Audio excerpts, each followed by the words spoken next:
மேஷ ராசி அன்பர்களுக்கு சனி பகவான் 12ஆம் இடத்திற்கு பெயர்ச்சியாகி வரார். அதாவது 11ஆம் இடமான கும்ப ராசியிலிருந்து 12ஆம் இடமான விரயஸ்தானத்திற்கு பெயர்ச்சி ஆகிறார்.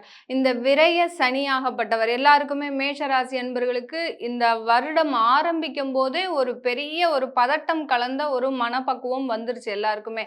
ஏன்னா எங்களுக்கு 7.5 சனி ஆரம்பிக்க போகுது. ஏற்கனவே எங்களுக்கு நிறைய பிரச்சனைகள் லைஃப்ல போயிட்டு இருக்கு. இந்த 7.5 சனி இன்னும் எங்களுக்கு என்னென்ன பிரச்சனையை கொடுக்க போதோ அப்படின்ற மாதிரியான ஒரு நெகட்டிவான தாட்ஸ் எல்லாரிடமும் இருக்குது. அதுல இந்த தொழில் செய்றவங்க அப்படின்னு எடுத்துக்கிட்டோம்னா மேஷ ராசி அன்பர்களுக்கு தொழில் செய்யக்கூடியவர்கள் எப்போதுமே ஒரு அதிகமான ஒரு டார்கெட் வச்சு தான் நீங்க வேலை பார்ப்பீங்க. மேஷ ராசி அன்பர்கள்னு பொதுவா நம்ம எடுத்துக்கிட்டோம்னாலே அவர்கள் எப்போதுமே அவர்களுடைய டார்கெட்டை பார்த்தீங்கன்னா ரொம்ப அதிகமாக உச்சத்துக்கு வைப்பாங்க. கொஞ்சம் சின்ன லெவல் பிஸ்னஸ்லாம் யாருமே பண்ண மாட்டாங்க. அதிகமான ஒரு வருமானத்தை தரக்கூடிய ஒரு தொழிலாக தான் பார்க்கக்கூடியவர்கள் இந்த மேஷ ராசி அன்பர்கள்.